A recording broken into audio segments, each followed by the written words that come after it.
बिस्मिल्लाहिर्रहमानिर्रहीम। दोस्तों, आज बात करेंगे मालदीव के बारे में, जो कि मुस्लिम दुनिया का एक खूबसूरत मुल्क है। मालदीव बुद्ध मत के पैरोकारों का मुल्क था, जो कुछ ही दिनों में बल्कि एक रात कहा जाए तो झूठ ना होगा कि मालदीव मुल्क का बादशाह, अवाम और खवास सब दारा इस्लाम में दाखिल हुए। मगर ये मौजज़ा कब और कैसे हुआ, ये सब जानने से पहले मेरा चैनल यूसुफ मोहम्मदी सब्सक्राइब करके बेल आइकन के बटन को प्रेस कर दें, ताकि हर नई आने वाली वीडियो आप तक बआसानी पहुँच सके। तो चलते हैं नाज़रीन मालदीव की तारीख की तरफ। मालदीव बहरा हिंद में वाक़ एक सियाहती मुल्क है। ये मुल्क 1192 छोटे जजीरों पर मुश्तमिल है, जिनमें से सिर्फ 200 जजीरों पर इंसानी आबादी पाई जाती है। मालदीव की 100% आबादी मुसलमान है, जबकि यहाँ की शहरियत लेने के लिए मुसलमान होना जरूरी है। मगर अजीब बात यह है कि मालदीव बुत मत छोड़कर एक ही रात में सारे का सारा मुसलमान कैसे हो गया। ये वाकया मशहूर सयाह इब्ने बतूता ने मालदीव की सियाहत के बाद अपनी किताब में लिखा है। इब्ने बतूता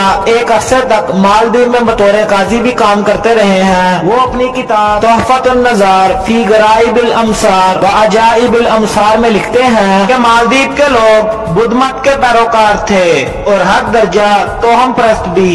इसी बदअकीदगी के बायस इन पर एक अफरियत जिन मुसल्लत था। वो अफरियत हर महीना की आखिरी तारीख रोशनी और शमों के साथ समंदर की तरफ से नमूदार होता था, और लोग समंदर के किनारे बने बुत खाने में एक दोशीज़ा को बनाओ सिंगार करके रख देते। वो अफरियत नामी जिन रात इस बुत खाने में गुजारता और सुबह वो लड़की मुर्दा पाई जाती और लोग इसकी लाश को जलाते। अफरियत के लिए दोशीज़ा लड़की का इंतखाब बजरिया कुरानदाजी होता था। इस बार कुरानदाजी में एक बेवा बुढ़िया की बेटी का नाम निकला था। वो बुढ़िया रो रो कर नडहाल हो चुकी थी। गांव के लोग भी बुढ़िया के घर में जमा थे।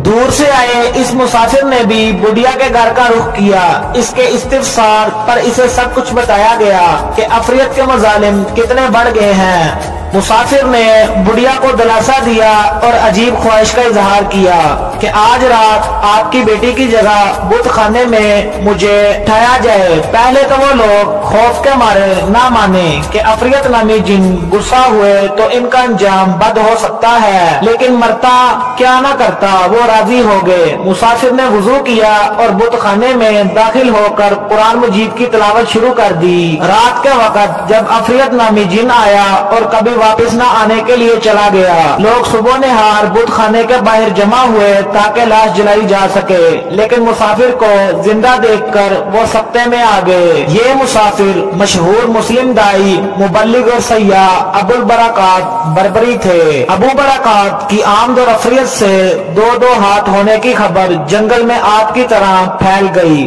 बादशाह ने शेख को शाही एजाज के साथ अपने दरबार में बुलाया। शेख अबुल बरकात ने बादशाह को इस्लाम की दावत दी। बादशाह ने इस्लाम कबूल किया और सिर्फ 2 माह के अंदर मालदीव के सब लोग बुद्ध मत से ताइब होकर मुसलमान हो चुके थे। ये 1314 की बात है। इस मुबल्लिग और दाई ने मालदीव को अपना मस्कन बनाया, लोगों को कुरान और हदीस की तालीम दी, हजारों मस्जिदें तामीर की और मालदीव में ही फौत हुए। इसी मिट्टी पर ही दफन हुए।